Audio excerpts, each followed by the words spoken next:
Apresentamos Através da Bíblia, o programa que leva você ao estudo sistemático e detalhado do Livro dos Livros, a Palavra de Deus. Estes estudos são de autoria do Dr. J. Vernon Magui e apresentados pelo pastor e professor Itamir Neves.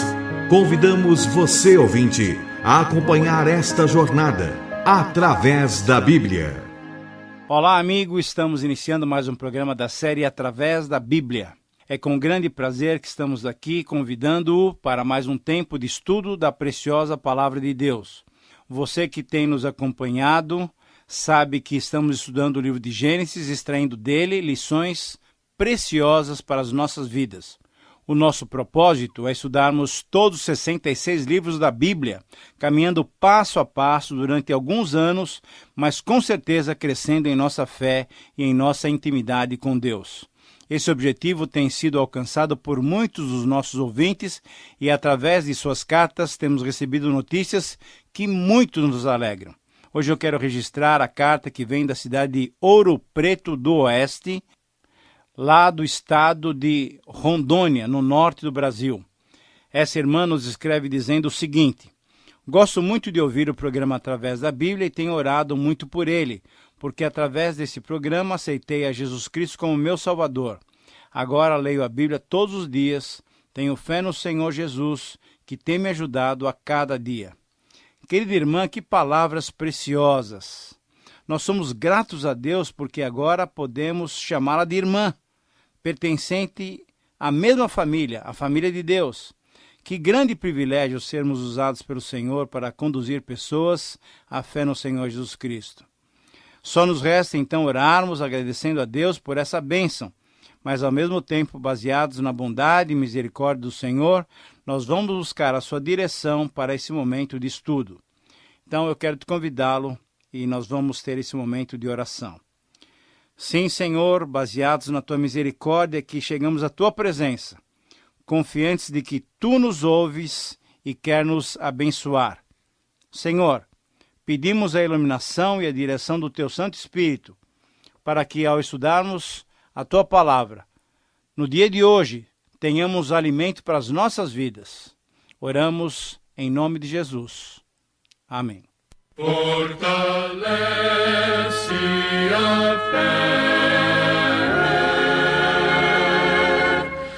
conhecer nosso Deus.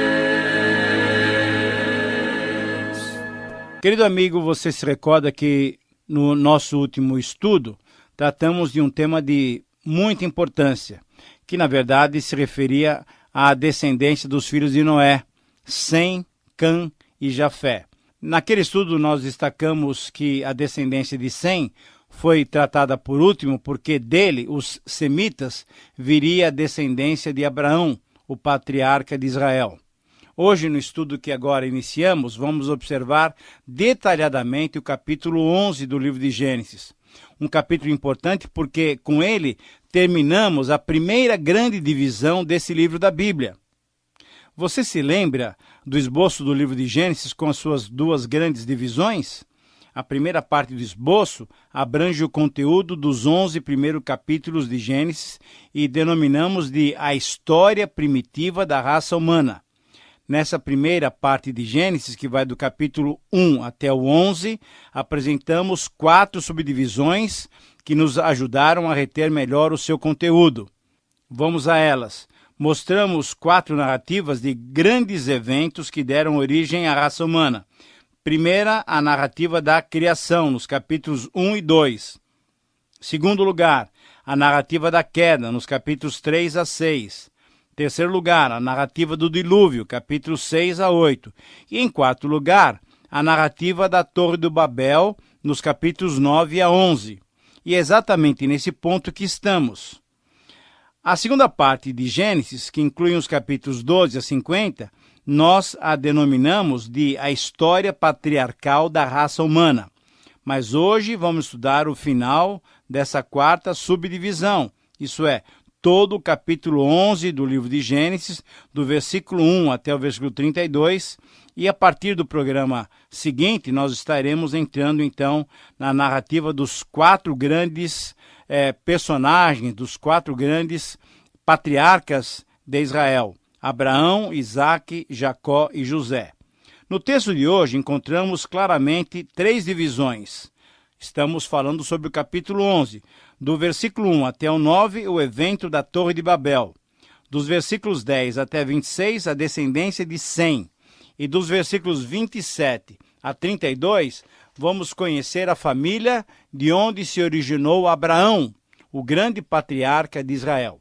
Então eu quero convidá-lo para abrir a sua Bíblia no capítulo 11 de Gênesis e acompanhar aquilo que Deus vai nos dar hoje como alimento para as nossas vidas. Abra sua Bíblia e vamos estudar. Em relação ao evento da Torre de Babel, é importante fazermos algumas observações. Em primeiro lugar, no versículo 1, nos informa que havia apenas uma linguagem e uma só maneira de falar.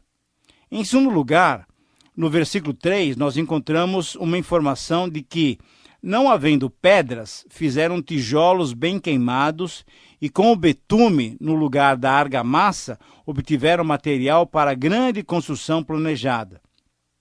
E em terceiro lugar, o versículo 4 nos diz que os homens pós-diluvianos literalmente disseram: Vinde, edifiquemos para nós uma cidade e uma torre, cujo topo chegue até os céus, e tornemos célebre o nosso nome, para que não sejamos espalhados por toda a terra. Agora, querido amigo, você está percebendo bem essas observações? Quero que você recorde as palavras de Deus que tinha dito para Noé logo depois do dilúvio. E essas palavras estão registradas no capítulo 9, no versículos 1 a 7. Elas literalmente dizem o seguinte: Mas sede fecundos, multiplicai-vos, povoai a terra e multiplicai-vos nela.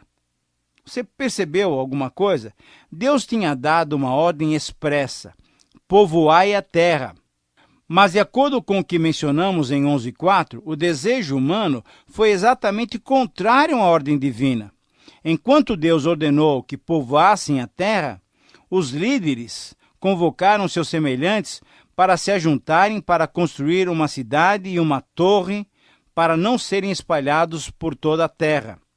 Aproveitando que falavam uma só língua e habitavam num só local, na planície da terra de Sinar, e com desejo orgulhoso e desobediente, aqueles homens tomados de arrogância planejaram algo totalmente contrário aos planos divinos.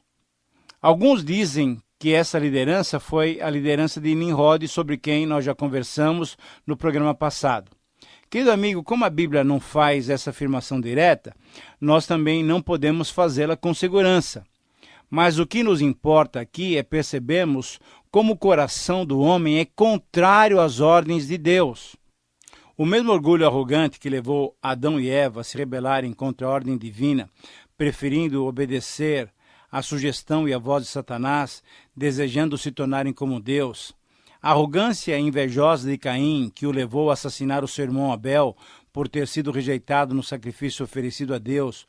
O desprezo arrogante dos contemporâneos de Noé, que os levou a rejeitar a mensagem do juízo divino através do dilúvio e fez com que perecessem, e o desejo orgulhoso de Nimrod, que o levou a ser um grande e poderoso líder manipulador dos seus semelhantes, todas essas atitudes agora são percebidas também na desobediência dessa geração à ordem divina. Uma ordem claramente exposta: povoai a terra. E ao invés de povoarem, habitando em todos os rincões da terra, aquela geração começou a construir uma torre para tornar célebre o seu nome e ajuntou-se para aquela tarefa de desobediência. Esse é o coração humano. Essa torre construída era um tipo de um templo típico lá da Mesopotâmia. Ele era conhecido como zigurate, que tinha uma base quadrada, e as 4 paredes laterais iam sendo construídas em degraus, com cada degrau sendo menor que o inferior. No topo dessa torre, então, se construía um altar para se sacrificar aos deuses, que eram o sol, a lua e as estrelas. O desejo daquela geração era construir uma torre que seria uma espécie de escadaria, que, conforme supunham, levaria o homem até o céu, para ali dominar toda a criação e se proteger de um futuro juízo divino. Mas, querido amigo, você sabe que, embora possamos ter bons planos e elaborar boas estratégias e realizações, quando não os submetemos a Deus, tudo pode ser desfeito num momento. E foi exatamente isso que aconteceu. Nos versículos 5 a 9, lemos o seguinte: Então desceu o Senhor para ver a cidade e a torre que os filhos dos homens edificavam. E o Senhor disse: Eis que o homem é um, e todos têm a mesma linguagem. Isto é apenas o começo. Agora não haverá restrição para tudo o que intentem fazer. Vinde, desçamos e confundamos ali a sua linguagem, para que um não entenda a linguagem do outro. Destarte o Senhor os dispersou dali pela superfície da terra, e cessaram de edificar a cidade. Chamou-se-lhe por isso o nome Babel, porque ali confundiu o Senhor a linguagem de toda a terra, e dali o Senhor os dispersou por toda a superfície dela.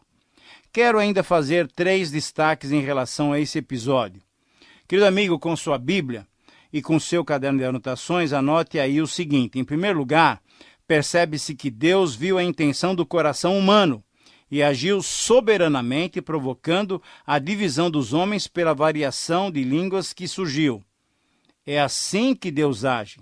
Ele é soberano, e quando ele percebe que em nossos planos, em nossa vida, a sua vontade não está sendo respeitada, ele mesmo, conforme o seu querer, age soberanamente, impedindo-nos de ter outras ações que o desagradem e sejam prejudiciais a nós mesmos.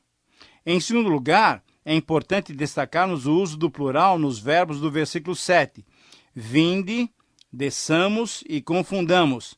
A convocação vinde, que se percebe quando os homens foram desafiados para a construção da torre, agora é usada para impedir que o homem cometesse tal desatino. Mas é interessante notar também que o uso do plural indica a ação das 3 pessoas da Trindade agindo de acordo com o plano divino previamente traçado. Ainda sobre o versículo 7, vale observarmos que, diante da desobediência do homem, Deus mesmo os espalhou na terra para que toda a terra fosse povoada. A ordem do Senhor sempre é feita, por bem ou por mal, em submissão ou para o quebrantamento do nosso orgulho. A vontade do Senhor é cumprida.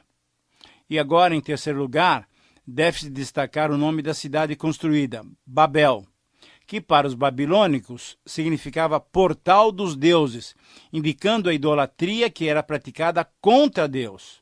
E num jogo de palavras, Babel, no hebraico, significa confundir, indicando o quê? A confusão das línguas que ali ocorreu. Esse nome deu origem ao nome Babilônia, uma cidade, um estado, uma sociedade ateísta, mas ao mesmo tempo idólatra, com grandes pretensões, conforme esse capítulo 11 de Gênesis nos deixa perceber. Era uma nação perseguidora, conforme Daniel 3, e um povo que buscava os prazeres, os pecados, as superstições, conforme nos informa Isaías 47, 8 a 13. E esta cidade que queria chegar ao céu com a sua torre, ela na verdade chegou até ao céu por sua enorme quantidade de pecados, conforme Apocalipse 18, 5. E que por tudo isso foi derrubada e simboliza a queda do mal no final dos tempos, conforme nós leremos e estudaremos no livro de Apocalipse.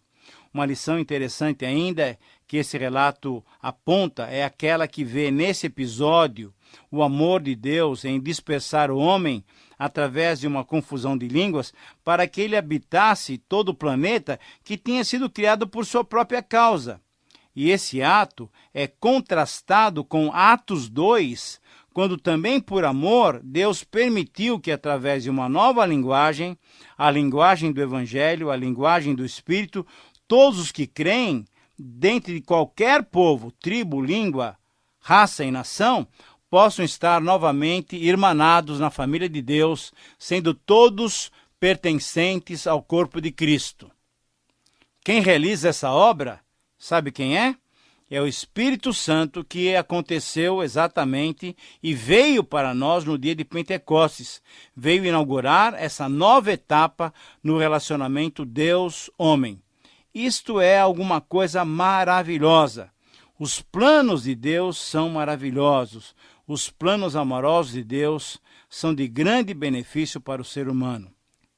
Mas, querido amigo, depois de tantas lições relativas à Torre de Babel, temos que seguir adiante, e já caminhando para o final do programa, temos diante de nós os versículos 10 a 26, que apresentam nos séculos entre os dias de Sem até os dias de Abraão, os descendentes de Sem.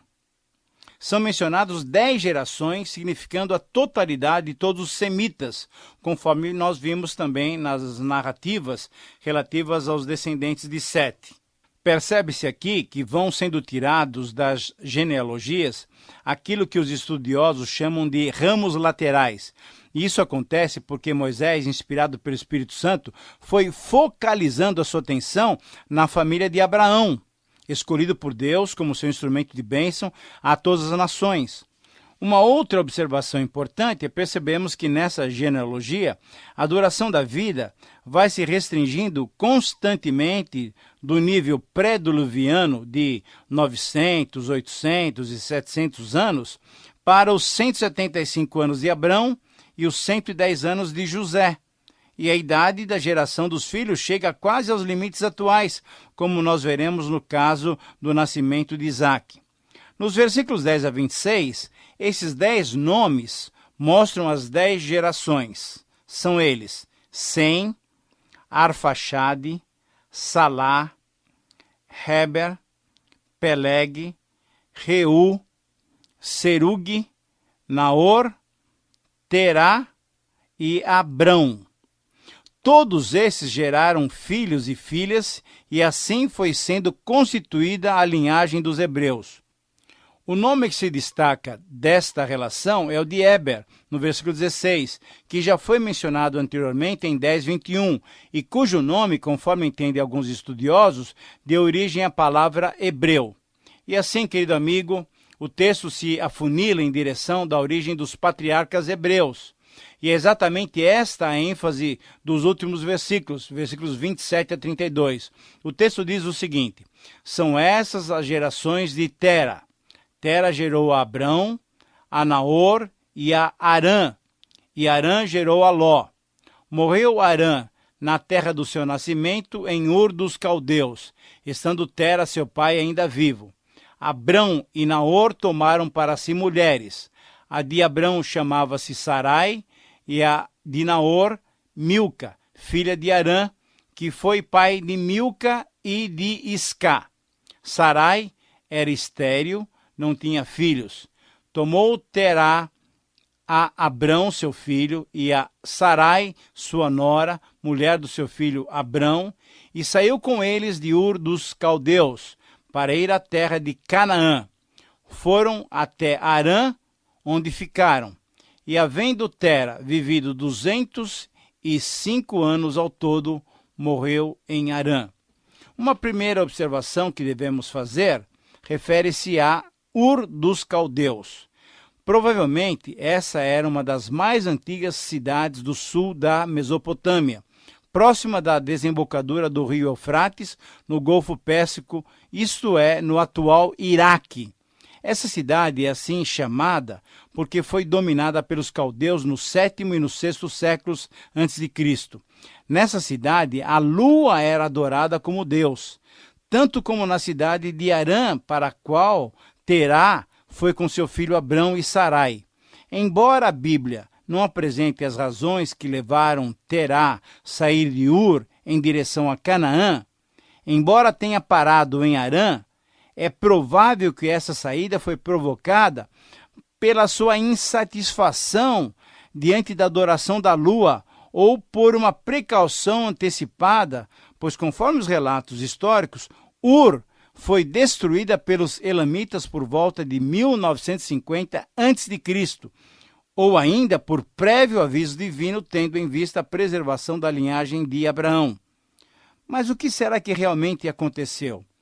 Quando nós lemos no capítulo 12, versículo 5, que Abraão, depois de chamado por Deus, prosseguiu e chegou até Canaã, então fica a pergunta: por que Abraão conseguiu chegar onde queria e o mesmo não aconteceu com seu pai Terá? Teríamos já aqui uma lição, como se vê em Hebreus, que somente pela fé é que temos condições de manter o curso, de alcançar os propósitos divinos. O texto de Hebreus 11:9 nos traz as seguintes palavras: pela fé peregrinou na terra da promessa, como em terra alheia, habitando em tendas com Isaque e Jacó, herdeiros com ele da mesma promessa. Querido amigo, minha oração é que você viva sempre olhando para Cristo Jesus, o autor e consumador da nossa fé. Mas ainda uma outra observação que merece ser destacada refere-se à consequência da morte prematura de Harã, cujo filho Ló foi praticamente adotado por Abrão, seu tio, tornando-se assim como um filho para o patriarca. Abraão, tempos depois, conforme nós veremos em Gênesis 13, 1-3, numa atitude sem igual de amor e de desprendimento, cedeu o melhor da terra para que Ló, esse seu sobrinho, se instalasse e desenvolvesse ali a sua família, as suas riquezas e o rebanho do seu gado. Nessa atitude, vemos uma demonstração de desapego de Abrão aos bens materiais que são passageiros, diante do valor de um relacionamento duradouro, de um relacionamento que duraria até a morte de um dos dois personagens. Vale a pena, então, querido amigo, fazer uma autoanálise para verificarmos como vão os nossos valores. Afinal de contas, o que é que nós temos valorizado? São as posses? Os objetos que se desfazem? Ou são os relacionamentos que podem permanecer para sempre? O que é que temos valorizado? Você deve se lembrar do provérbio que diz que há amigos mais chegados que um irmão. Provérbios 18:24. Você se lembra? Então, qual tem sido a sua prática? Você teria algum relacionamento para acertar? Eu creio que Deus está nos dando essa oportunidade. Pela graça de Deus, tome a iniciativa. Querido amigo, querido ouvinte, com essas palavras estamos chegando ao final de um estudo, mas com certeza estamos chegando a um momento muito sério para refletirmos sobre as nossas vidas. Nós estamos valorizando o quê? Posses, bens materiais ou relacionamentos que podem ser duradouros? Chegando à conclusão do nosso estudo e à conclusão do capítulo 11, nós queremos então destacar que estamos concluindo também a primeira parte do estudo do livro de Gênesis, que vai do capítulo 1 até o capítulo 11. Quantas informações, quantas coisas novas nós aprendemos e também quantas recordações importantes, quantas lições fundamentais que nós observamos para as nossas vidas. Então, com uma recordação breve, nós temos que lembrar que estudamos nesses 11 primeiros capítulos 4 grandes eventos, que foram a criação, a queda, o dilúvio e a Torre de Babel. Com o final do capítulo 11, então encerramos essa primeira parte do esboço de Gênesis. A partir do próximo programa, nós estaremos entrando no capítulo 12. E do capítulo 12 até o capítulo 50, nós encontraremos o relato de 4 grandes personagens: Abraão, Isaque, Jacó, depois chamado Israel, e José. Muito bem, chegamos assim ao final de mais um programa e espero que você tenha acompanhado esse programa e tenha tirado proveito dele, aplicações para a sua própria vida. Nós estamos agradecendo a você a sua companhia, a sua fidelidade em nos acompanhar e desejamos que você cresça na sua vida espiritual, na sua vida de intimidade com o Senhor Jesus Cristo. Anote agora o nosso endereço e escreva compartilhando conosco as suas experiências. Espero encontrá-lo no nosso próximo programa. Deus te abençoe. Terminamos mais uma apresentação do programa Através da Bíblia. Esperamos que você nos escreva, dando a sua opinião sobre o que ouviu. O nosso endereço é Caixa Postal 18.300, CEP 04626-970, São Paulo, São Paulo. Repetindo, Caixa Postal 18.300, CEP 04626-970, São Paulo, São Paulo. Este programa foi produzido nos estúdios da Transmundial. Meu pecado sei.